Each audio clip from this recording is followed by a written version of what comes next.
Assalamualaikum warahmatullahi wabarakatuh. Sebelum saya mulai menjelaskan materi, izinkan saya memperkenalkan diri. Baik, perkenalkan nama saya M. Nopal Al-Farizi dari Fakultas Ekonomi, Prodi Manajemen dengan NIM 240201135. Di sini saya akan menjelaskan sedikit materi tentang konsep produksi dan distribusi dalam Islam dengan dosen pengampu yaitu Bapak Maulana Rahman. Baik, di sini saya akan menjelaskan latar belakang dalam konsep produksi, yaitu konsep produksi dan distribusi dalam Islam bukanlah sekedar aktivitas ekonomi semata, melainkan juga merupakan manifestasi dan nilai-nilai keagamaan yang mendalam. Agar konsep ini dapat ditelusuri dari ajaran Al-Quran dan hadis yang diberikan panduan komprehensif tentang bagaimana manusia seharusnya berinteraksi dengan sumber daya alam dan sesama manusia dalam konteks ekonomi. Konsep produksi dan distribusi dalam Islam juga bagian integral dari sistem ekonomi Islam yang menekankan pada keseimbangan antara kepentingan individu dan masyarakat.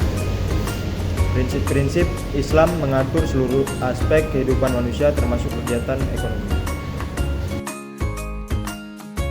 Baik, langsung saja kita ke pengertian konsep produksi dan distribusi dalam Islam.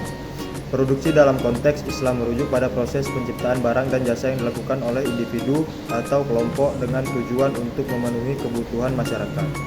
Produksi dalam Islam tidak hanya berorientasi pada keuntungan materi, tetapi juga pada nilai-nilai moral dan etika yang sesuai dengan prinsip-prinsip syariah.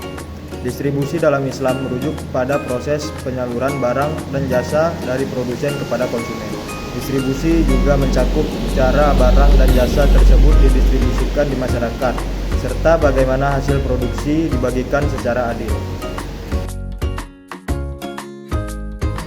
Baik, berikut adalah contoh-contoh distribusi dalam Islam. Yang pertama yaitu ada infak, dan yang kedua ada zakat, dan yang terakhir itu adalah sedekah.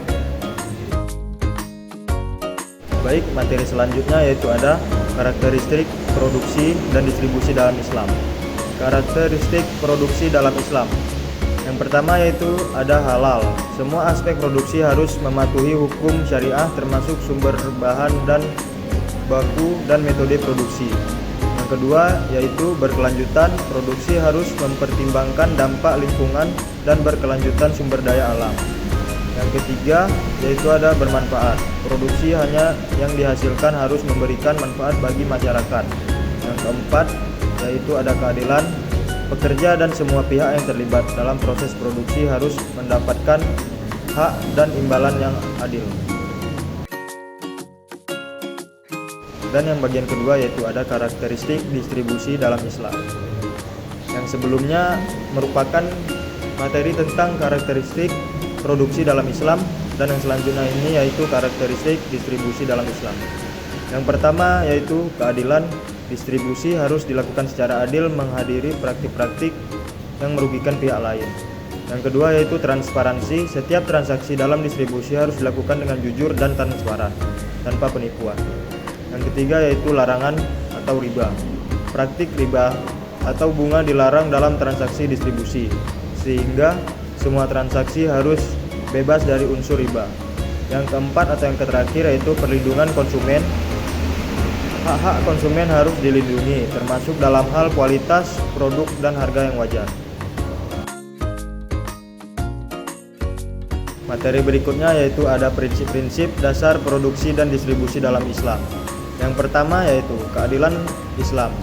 Yang kedua adalah kebebasan Islam. Yang ketiga tanggung jawab setiap individu. Dan yang terakhir merupakan keseimbangan Islam.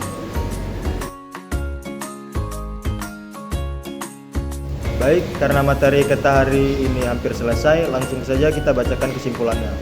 Kesimpulannya ialah konsep produksi dan distribusi dalam Islam bukanlah sekedar aktivitas ekonomi semata, melainkan juga merupakan manifestasi dari nilai-nilai keagamaan yang mendalam.